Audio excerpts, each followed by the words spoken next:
So, good afternoon, everyone. Here in Buenos Aires, it's the early afternoon.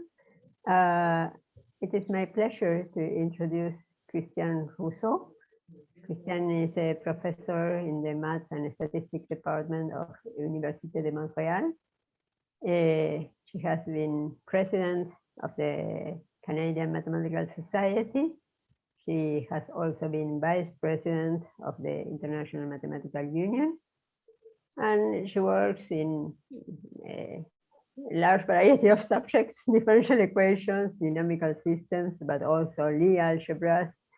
And she has been the first recipient of the Bertrand Russell Prize from American Mathematical Society in 2018. And the prize was in recognition of her many contributions furthering human values and the common good through mathematics. So, Christiane, it's a pleasure.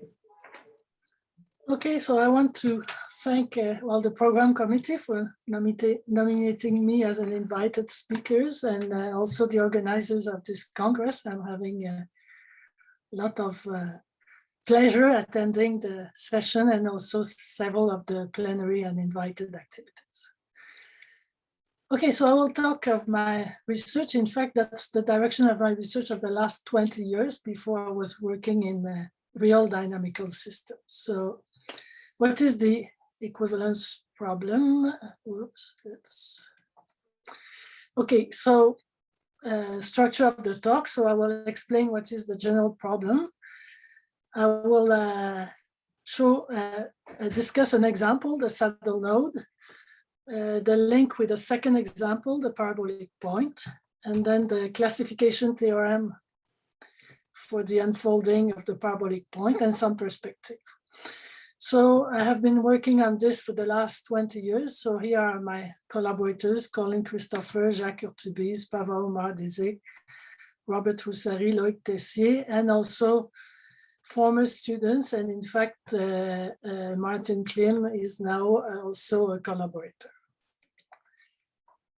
So local equivalence in analytic dynamics. So we have two germs of analytic dynamical systems. And the question, when are they equivalent in the neighborhood of a point under an analytic change of coordinate?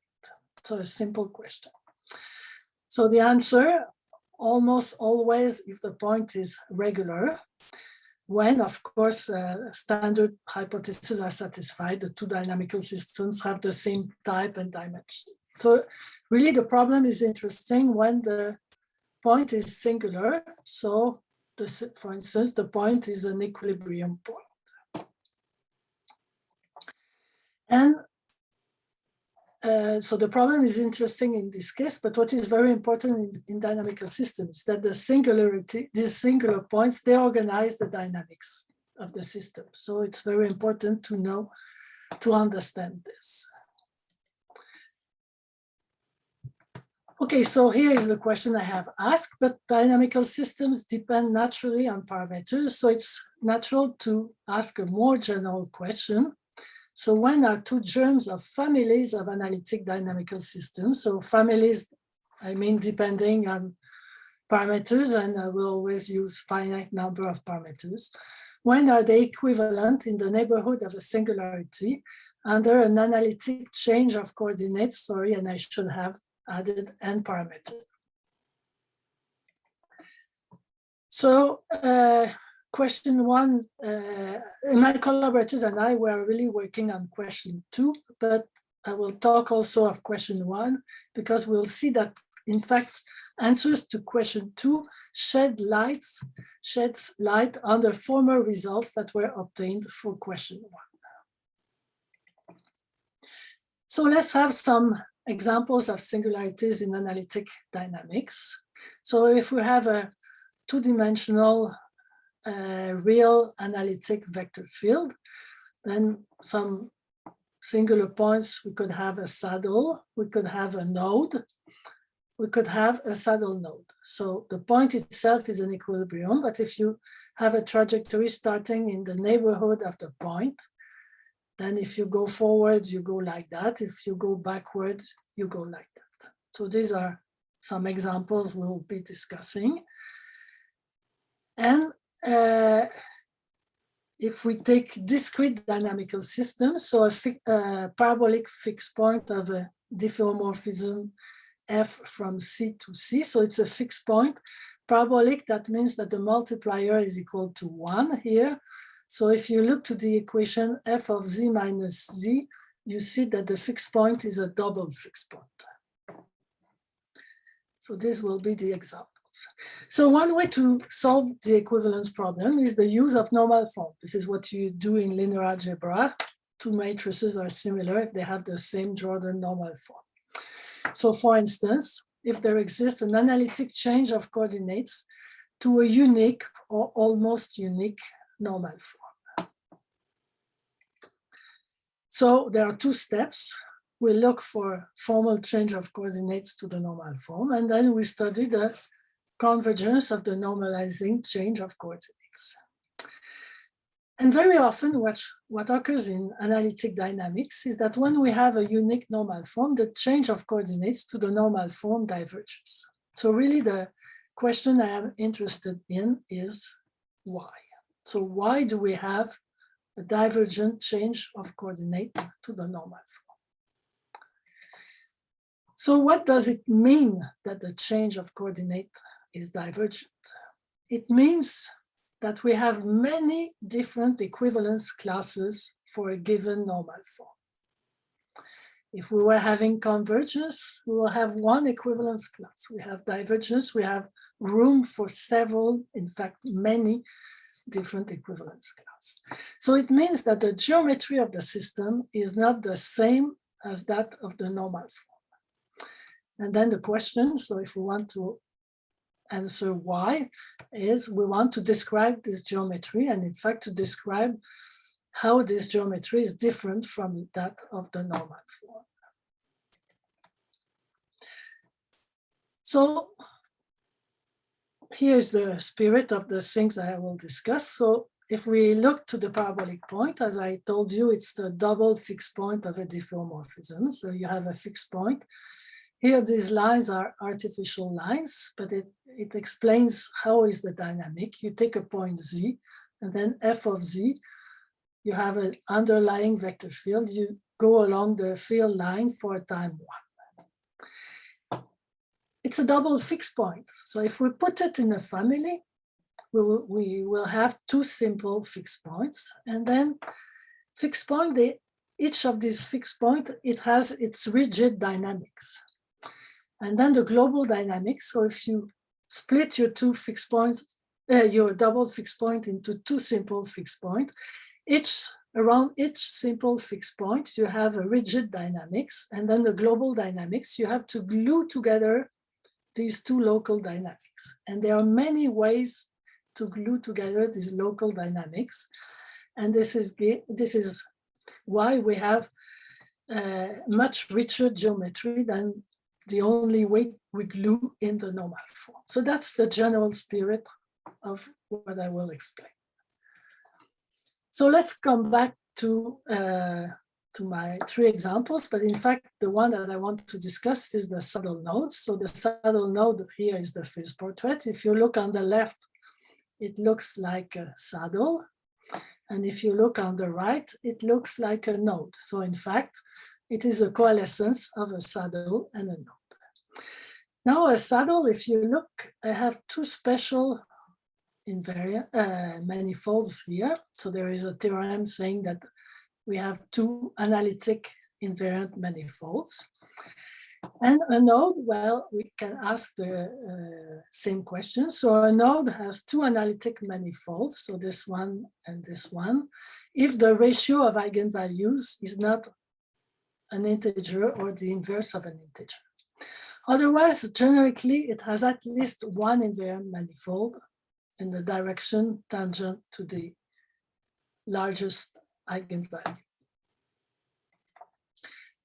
So now let's unfold the saddle node. So I have my saddle node, I unfold it, I have a saddle here and a node here. So it's natural to unfold it to understand the dynamics. And in fact, we have a normal form for the unfolding, which has this form.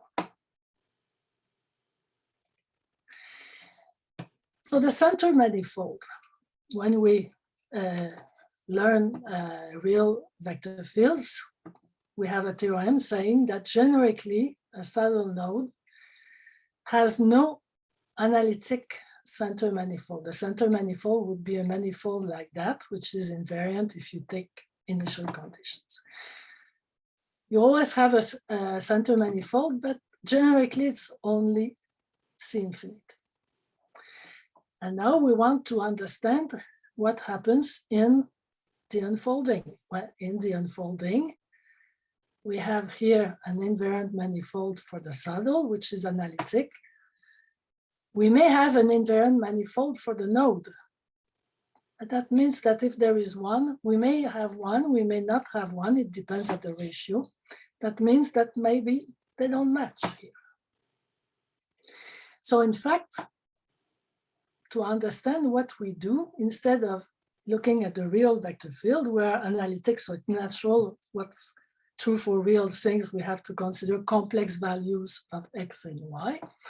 And if we complexify the two variables, then when we look for the C infinity center manifold, it corresponds for the complex vector field. I complexified time also to some leaf. You have to think as y as a function of x, and then when you make a turn in x, you don't come back to the same value. So you have something, a leaf, which is ramified. I unfold this. If I have something that is open, if I take it small perturbation, it has to stay open. So when I unfold, I should have globally, when I go around the two singular points, it has to be open. But this is a saddle. So a saddle, I know I have an analytic manifold. So I know that it's a leaf that's not ramified. And then the only possibility is that the ramification is at the node. So the ramification needs to occur at the node. And then we want to understand the node. So the node is a very simple point. We have convergence to the normal form. So the normal form is linear when the ratio of eigenvalues is not the inverse of an.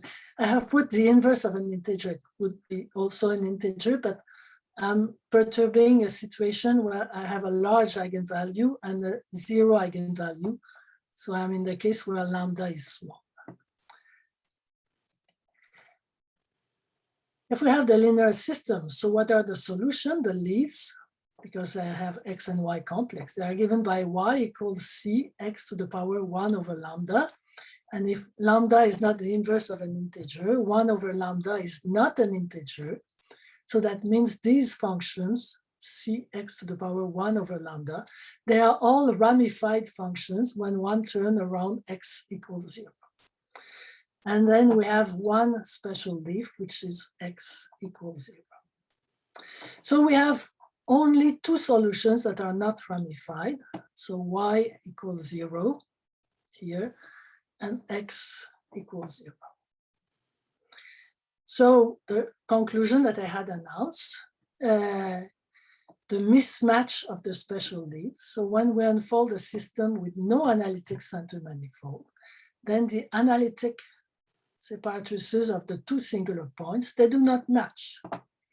So, okay, my figure should be on the other direction. Sorry, the node should be, the saddle should be on the left and the node on the right.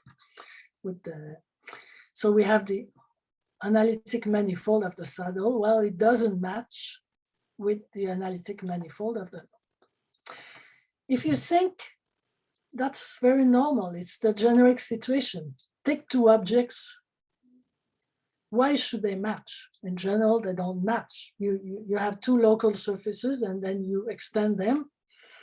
General situation is that they should match. It's very exceptional that they match. So in fact, it really should be the generic situation to have this mismatch.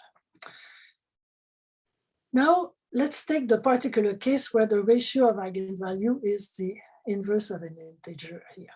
So And then in that case, we have a analytic normal form. So we have a local model at the node, which is given by a system of this form, but which is no more linear. We have here a polynomial term AXN. We have two cases. A could be 0 or it could be non-zero. If A is 0, then all the solution curves at the node are analytic because they are given, we make the calculation before, y equals c x to the power n. So it's impossible to have this a leaf like that. If you take y equals c to the x, cx to the power n, and you make a turn in x, you come to the same, back to the same value of y. So if we know that geometrically we have this figure, we know that A has to be non-zero. So we are forced to have A non-zero, and then all solutions, we can calculate them, and they all have this term in x to the power n log x, and they are all ramified at the node. So because all solutions are ramified at the node, then we will have this geometric figure. So we were having incompatibility between the two models and in the parametric resurgence phenomena. So it's what I showed before, the sequence of values where the ratio of eigenvalues was 1 over n. The incompatibility is carried by the point itself. So the two conclusions: when we unfold a system with no analytic center manifolds, the analytic separatrices do not match, and the node is non-linearizable as soon as it is resonant. So resonant, the ratio of eigenvalue is inverse of an integer. So if we come back to the center manifold for real saddle node vector fields, generically the center manifold is only C infinity, even if the vector field is analytic.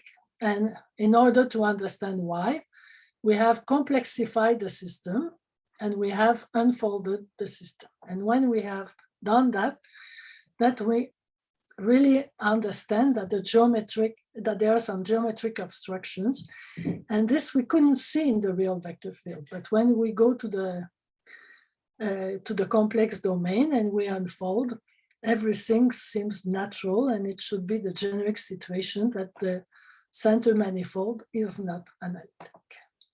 So this is the example which gives the spirit of these geometric obstructions, which says that it cannot be the same as the normal form because the normal form has an analytic center manifold.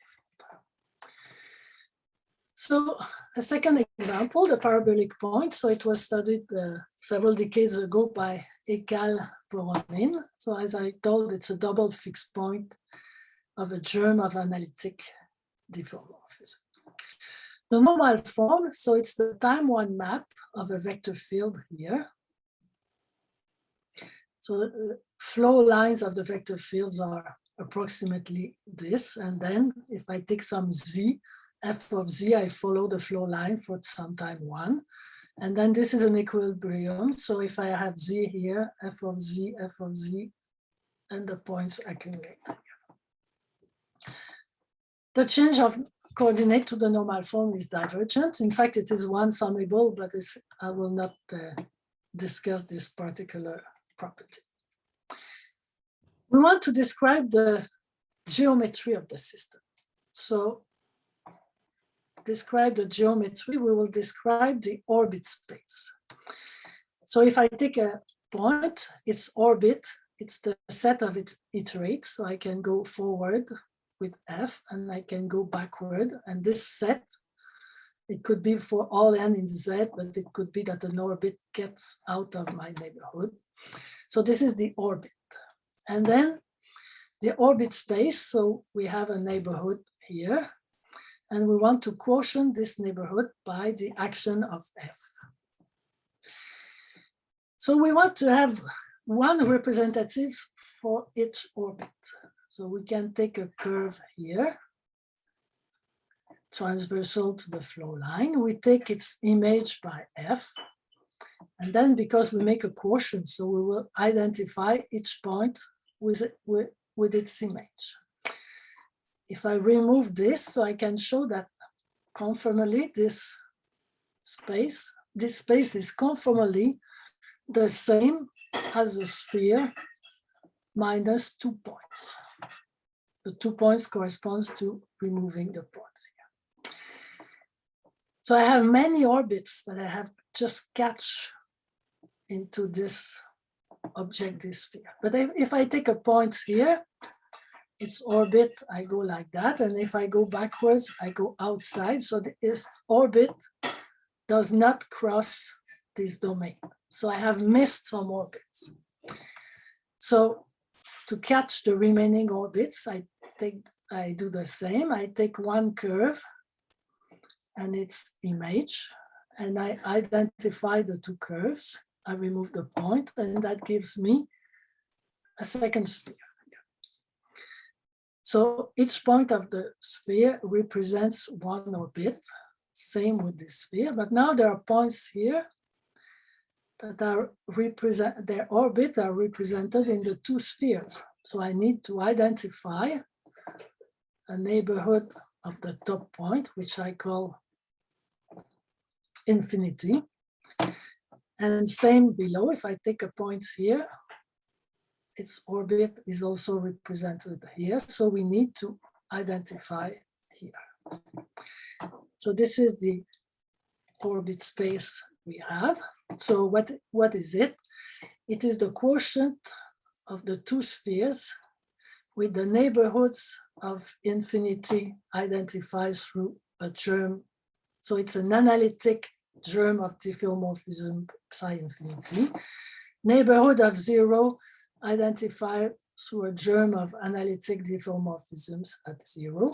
And then we also need to identify the points 0 and infinity. So we have described the geometric objects. And then if we want two germs to be equivalent, well, they should have the same orbit space. So in fact, the set of equivalence class is enormous because each equivalence class is given by a formal invariant A. So this is the A that was, it's a complex number. It was the A which appeared in the formal number form. And then we have a couple of germs, psi 0 and psi infinity. These germs, of course, I say these spheres are, when I identify the two sides of the crescent, it's conformally equivalent to a sphere, but a sphere with two distinguished points. So if I on a sphere, if I take a coordinate and I want to keep my distinguished points at 0 at infinity, I have just the only possible change of coordinates or linear change of coordinates, one in the source and one in the target. So in particular, my diffeomorphisms here, which are germs of analytic diffeomorphism, so power series, they are having an infinite number of parameters. We only have 2 degrees of freedom. So in fact, we cannot kill the nonlinearities here. All the nonlinearities are really intrinsic. And then what is important, in fact, is that this is the classifying object, and this modulus is sort of independent of the size of the neighborhood.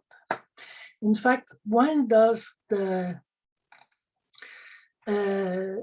parabolic point is conjugate to its normal form? Only when the two germs here are linear. So very, very exceptionally, we have an infinite number, well, in fact, a bi-infinite sequence of very, very large number of equivalence classes, because we can realize almost all germs only quotient by linear change of coordinates.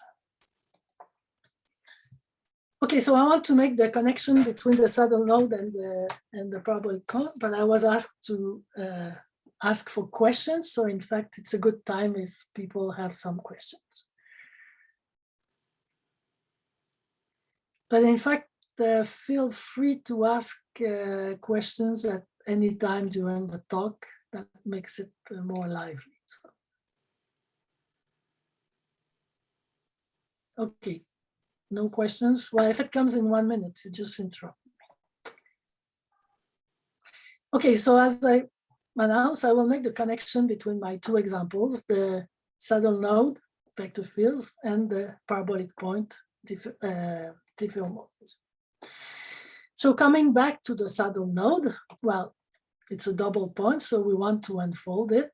We have an orbital normal form for the unfolding. Orbital means we may divide the time by some non-zero function. And then two saddle nodes are orbitally equivalent if and only if. Okay, so I will define a map here that I will call the holonomy of their y separatrices are conjugate. So you have to imagine that this is taking place in C2, but I cannot draw C2. So I have one analytic manifold, which for the saddle node, so it's epsilon equals 0. So I have x equals 0, which is my strong manifold here. And then I will take a loop around 0 in that manifold. I will take sigma is a transversal section, so it's something y equal constant, parameterized by a domain in X space. And now if I take an initial condition X here, my solutions are two-dimensional leaves. So I will lift this curve inside the leaf until I come back in my section sigma. So this map, so it sends, it's a map in X, it sends an X to f of X. It's a one-dimensional diffeomorphism, and it's called the holonomy of the y separatrices. And then, so the link is that two nodes are orbitally equivalent. Well, if and only if the holonomies of their y separatrices are conjugate. So we have a criteria with a one-dimensional diffeomorphism to treat a two-dimensional problem. So this was shown by Martinet-Ramis, and it is also true in the case of unfoldings of saddle nodes. Now, if we look to the holonomy map of the strong separatrix, well, it has not only a fixed point, but it's a parabolic fixed point. It's a parabolic fixed point. So what we will do is, of course, to unfold this fixed point as two simple fixed points. So if we do that, it comes from the fact, remember, we were having two analytic invariant manifolds for the node, for the unfolding. We were having one for the saddle and one for the node. So here it's the y dimension, which is drawn as two real dimension. You have x I draw as one dimensional, but it's two. We can unfold the holonomy map, and in fact we have one fixed point that comes from the invariant manifold of the saddle and one that comes from the invariant manifold of the node. So we have the orbit space. It's the same figure I have drawn you before for the parabolic point, except that it's rotated by 90 degrees. It comes from the fact that, okay, if I draw the holonomy, if I calculate the holonomy where I have a change of variable as z goes to I times z. So we have here our orbit space. And then what we will want to do is, we have here a double fixed point. We will want to unfold, separate the fixed point into two. One will correspond to the saddle and one will correspond to the node. Now we have a parabolic point. So we have described the modulus. It's characterized by a pair of diffeomorphism, one at 0 and one at infinity. And in the modulus, so this diffeomorphism that identified this neighborhood with this one, it is a translation. And this coefficient b in the modulus. It is the one which is responsible when it's non-zero for the non-analyticity of the center manifold. So we have, we could see in the modulus that when B is 0, we know that the center manifold is not analytic. So now, in the case of a saddle node, we have just a simple diffeomorphism. In fact, we have answered the question of Martinet-Ramis. Why is it the case that in the holonomy of a saddle node, the psi infinity is so simple? It's because the geometry on the side of the node is very simple. And then on the other side, we have the psi 0. So it's located on the side of the saddle. It has an infinite number of coefficients because it's a germ of analytic diffeomorphism. So you have all the coefficients of the power series. And what is the geometric meaning of all these coefficients? What do they mean for the geometry? So to understand, we unfold, and then, okay, we have done it already. The left singular point, it is a saddle, and it has a very small ratio of the eigenvalues. So we want to understand the saddle. As I was saying, the node is a simple point. Well, the saddle, it's a simple singular point in the sense that you cannot split it, but it's a very complicated point. And in fact, so we have formal orbital normal form. When the ratio of eigenvalues is irrational, it is the linear normal form. When the ratio of eigenvalues is rational, then we have higher order terms that we call resonant. We have divergence to the normal form generically in the rational case. In the irrational case, it depends of the irrational number lambda. If it is Diophantine, that means it is badly approximated by rational numbers, then we have convergence. This is a case of measure 1. But when lambda is Liouvillean, so badly, very well approximated by rational numbers, then we expect to have divergence generically.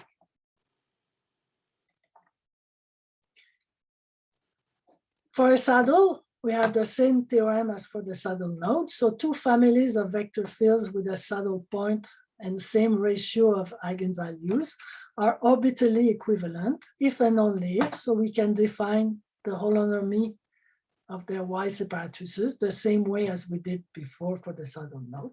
If and only if these one-dimensional maps, the holonomy maps, are conjugate. So this was proved for individual vector fields independently by Martinet-Ramis and by Perez-Marco-Yocos.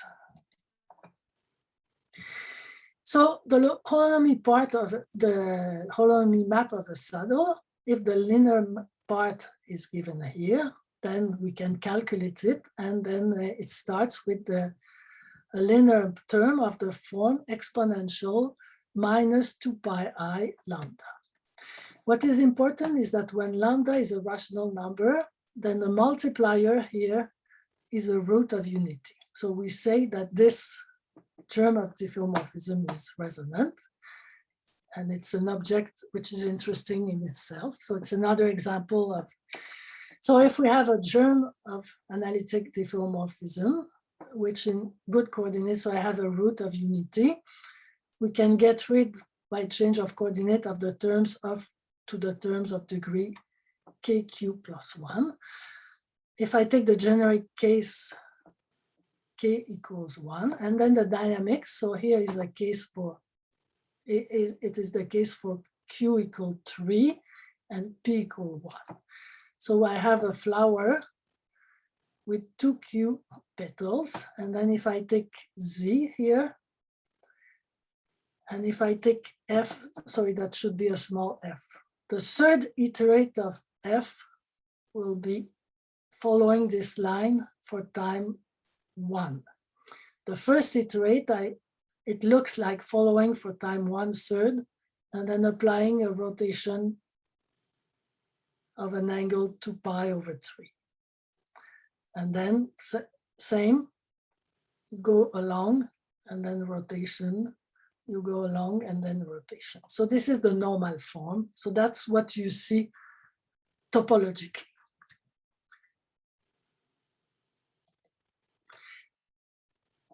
In this case, well, why is it an interesting case? It's because it is the coalescence of a fixed point and a periodic orbit of order q. So in fact, if you look to the q's iterate and you unfold it, fq of epsilon, you will have z, and then this term. So look for fixed point, fq of z minus z. I will have z equals 0 here. And then zq minus epsilon equals 0, which corresponds to a periodic orbit of period q. Depending of the values of epsilon, the periodic orbit, for instance, could be attracting or repelling, or it could be indifferent. You seem to be rotating around it. So let's make now the link with the saddle node. So at the saddle node, the holonomy map has a multiplier equal to 1. We unfold the saddle node. So when we approach the saddle node, we will pass for the holonomy map of the saddle through an infinite number of multipliers of the form exponential 2 pi p over q, where p and q will be very large, especially q. This means that generically we can expect an accumulation of periodic points of the holonomy map of arbitrarily large period when the saddle approaches the saddle node. And in fact, the non-vanishing of some coefficient of psi 0 or some algebraic relation, some algebraic polynomials constructed with these coefficients will guarantee that these infinitely many generic conditions are met in the perturbations, and that we will have these periodic points of the holonomy. So now we're having periodic points of the holonomy, but what do they correspond for the geometry of the vector field? So to understand this, we will make a digression to real vector fields and the Hopf bifurcation. So the Hopf bifurcation is for real vector fields, but we like to write z as x plus iy. And it's the phenomena when two eigenvalues cross the imaginary axis. So if they have a negative real part, we will have an attracting fixed point, which will be a focus. If we have positive real part, we will have a repelling focus, and we go from one side to the other. The formal orbital normal form is this. That means that generically when this occurs, we don't go through a center. It's generically the dynamics when we go from one side, from attracting to repelling, is controlled by the higher order terms, or instance in this case, the cubic terms. Here I have cubic terms with a minus. So in fact, to understand this system, it's better to see it in polar coordinates. So r dot equals epsilon r minus r cube times something non-zero for r small, and theta dot equals to 1. So we have constant angular velocity, and then r dot, you see, if epsilon equals 0, r dot is negative, so I have a weak attraction. And if epsilon is positive, what I see is that r dot can vanish for r squared equal epsilon. So what we have here, this is r equals square root of epsilon. We have the birth of a limit cycle. So from outside, trajectories are attracting, from inside they are repelling, and then we have our limit cycle.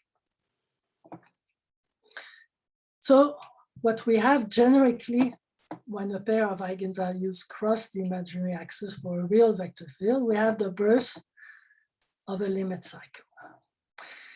Now I have one equation here, but I had taken x and y real, so I had C complex. Of course, I have a second equation which is implicit if I look to the z bar here, where z bar is of course x minus iy. But now I may want to take x and y complex, and then z and z bar become independent coordinates. So if instead of z bar I call it w, these are the equations for the normal form. If you look to the quotient of eigenvalues, this is -1, it's a negative real number. So orbitally, it is a saddle in situ. So if we allow complex time, then the solutions, they are leaves of a two-dimensional foliation in R4. The limit cycle, it lies on a leaf. So the leaf, it lies on the leaf ZW equals epsilon.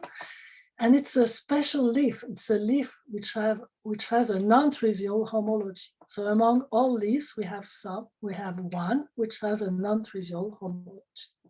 And at the limit, well, this leaf merges to ZW equals 0, so it merges with the separatrices. The limit cycle, it also exists for epsilon negative in some sense, but only when we take xy complex, not in the real xy plane. It corresponds, so we have said that what we really have is a saddle, so it corresponds to a fixed point of the one-dimensional complex holonomy map of any of the two separatrices of the saddle point. So this limit cycle, this corresponds to a leaf with non-zero homology, and it's just a fixed point of the holonomy map. So let's come back to the periodic orbits of the holonomy map of the saddle node. So how do we study them? So as I say, we unfold, we separate the saddle here, the node. So this is the unfolding of the holonomy map, so the one-dimensional map. And then we want to study the orbit space. So before we can make the same argument as before, unfolding our curves. So we have this curve, its image, it gives me a sphere. This curve, its image, it gives me a sphere. We have the identification maps that are the same as before, but we have here a new phenomena. New phenomena, if you take a point here and you follow the orbit, you end up here. So in fact, you have a global map from this sphere, well, punctures at the 2 points, to this sphere. It's a global map, analytic, it preserves infinity, it preserves 0, it is a linear map. So this linear map, it's called a Lavaurs transition map. It was introduced by a student of Douady in the beginning of the 20s. It's linear, but its multiplier is something of the form exponential, a constant divided by square root of epsilon. So that means that when epsilon goes close to 0, it's like an essential singularity. It will take any non-zero complex value an infinite number of times. So it's a very, very wild map. And in particular, I can choose any particular value, and I can take a special sequence of values of epsilon on which this multiplier takes a constant value.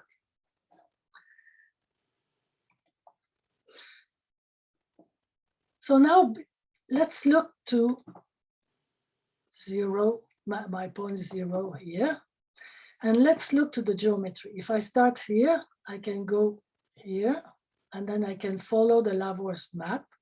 So it gives me a renormalized return map in the neighborhood of 0. So if on this coordinates, it gives me a map from this neighborhood to this neighborhood. So take the composition here. Suppose my psi0, I say it's any germ, so it has non-zero quadratic term w square, w. Okay, I can take the linear term to be 1. I just choose the coordinate property. Return map, I will slightly perturb that and multiply by a linear map that can take any value in infinite. So I can take an infinite sequence xn, so that when I take the return map, maybe the coefficient 1 is perturbed, but then I have just to take a sequence of values so that the linear term is 1. So that means that my return map, it has a double fixed point, because if I take this minus w, it's w squared. This is for my epsilon n. I will move a little from epsilon n. So then I will move this to a value close to 1. So if I take k epsilon w minus w, I have something small in w plus something large in w squared. So I have one fixed point at the origin and another fixed point, which is of the order square root of epsilon. So my fixed point at the origin, it corresponds to the invariant manifold of the saddle. I have another fixed point. So the other fixed point, I follow, I come here, and then I come back, and I have to come back here. Now my fixed point, it is, I have one for, well, this I'm close to epsilon n, but the larger n, and then the larger is the number of iterates I'm making here. So for each n, the fixed point I'm creating, the larger n, the larger the periods. So in fact, I'm creating an infinite number of periodic orbits with periods that are tending to infinity. Now these orbits, where we had each periodic orbit, remember the analogy with the Hopf bifurcation, it corresponds to a leaf with non-trivial homology. So in fact, the fact that the modulus here can be complicated, it reflects the fact that the geometry, that when we consider the geometry of the situation, we have many, many leaves with non-trivial homology. Okay, so this is, I explained exactly what okay, no. So this I told you, this is for the case where I had multiplier 1. And then of course I can take sequence of values, and instead of creating a multiplier 1, I can decide to create a multiplier which is a root of unity. And then we have a resonant germ. And then if I have appropriate nonlinear terms so that it's generic, it will yield the birth of a periodic orbit of period Q. So you could imagine you come here, you come here, you come back to another point, and then after a second term, you come back here. So it's another way to create other periodic orbits, so other leaves with non-trivial homology. So the nonlinearities of psi0 control in the unfolding the existence of infinite sequences of leaves with non-trivial homology. And if all these leaves merge in the, all these limits, these leaves merge in the limit, but in the limit, if the merging is quite generic, then you should have the divergence at the limit. Okay, so what kind of results do we have? Well, we want to we have results of classification of the unfoldings of parabolic points. So modulo of change of coordinates and parameters we can bring to a preliminary prepared form where we have a normal form, which is the time 1 of a vector field. And then the modulus that was known by Voronin, it can be unfold. So I gave you the unfolding in the case where the 2 points have eigenvalues on the imaginary, but it can be unfolding for all values of epsilon. It cannot be done in a uniform way. This is the parameter space. When I unfold a modulus, it has to be done in a ramified way. Time is running. I won't go into the details of this. What is important also is that when we look, so we have a normal form, and then the multipliers at the two fixed points are the exponential of the eigenvalues of the singular points of the vector field. It gives me that the parameter A that I see in the normal form is the sum of the inverse of the eigenvalues of the vector field.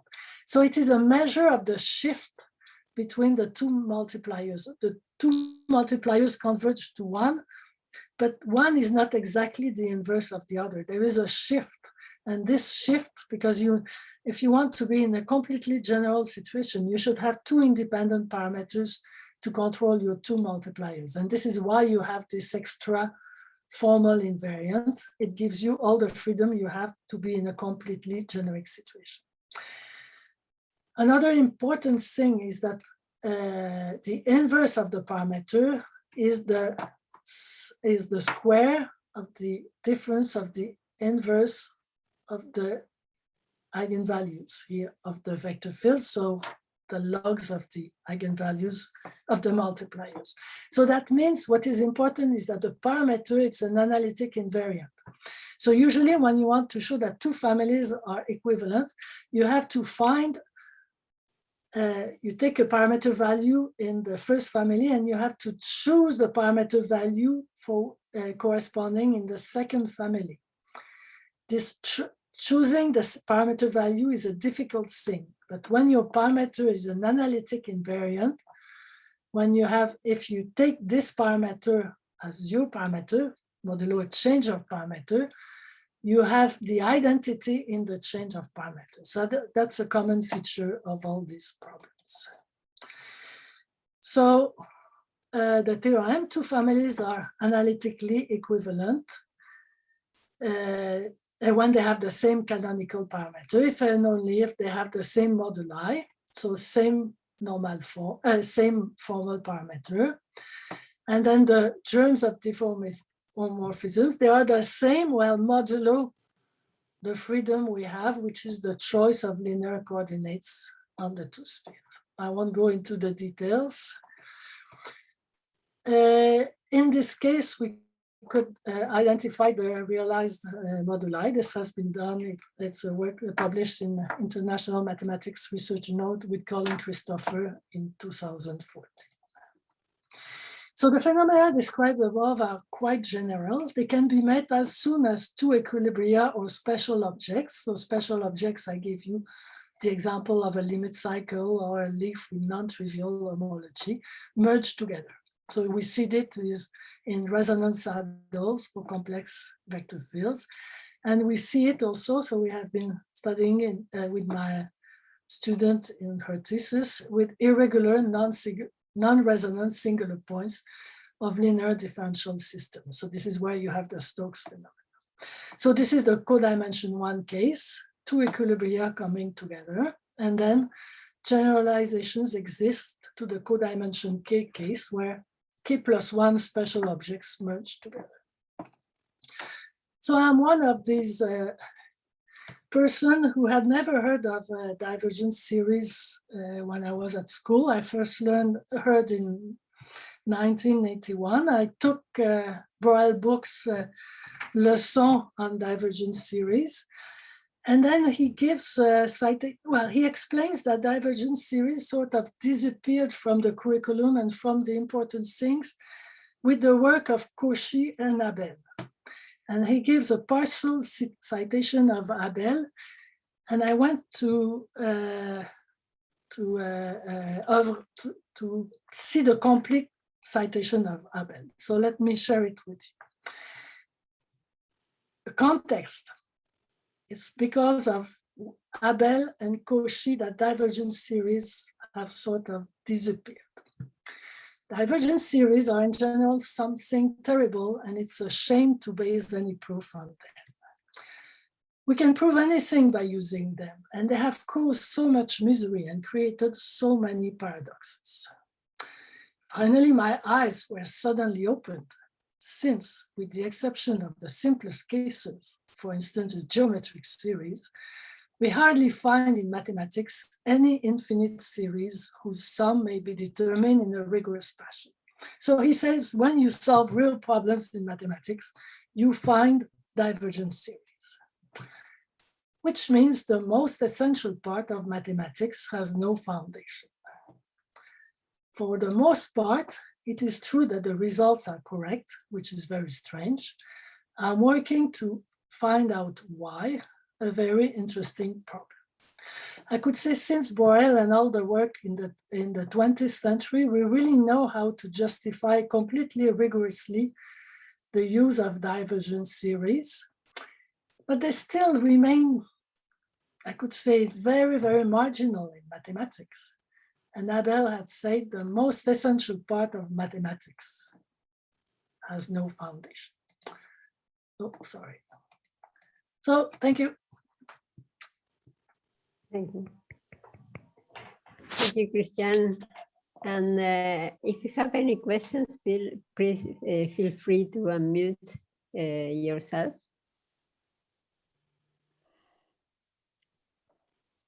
Okay. Okay, Christiane, you mentioned in a couple of times objects having non-trivial homology. I would like to know a bit more about the homological tools available for this kind of problem. Okay, about the leaves having no non-trivial homology. Yes. I have to say that I haven't looked myself into this because I'm really looking to the local problem. So I could say I'm more, okay, when I finish that, I'm more going into higher, more complex singularities, going to higher codimension. So I haven't. Okay, thank you. Maybe someone has another question. Okay, so if this is not the case, please let's thank Christiane again. So thank you very much for your talk. Okay, it was nice meeting you. Thank you.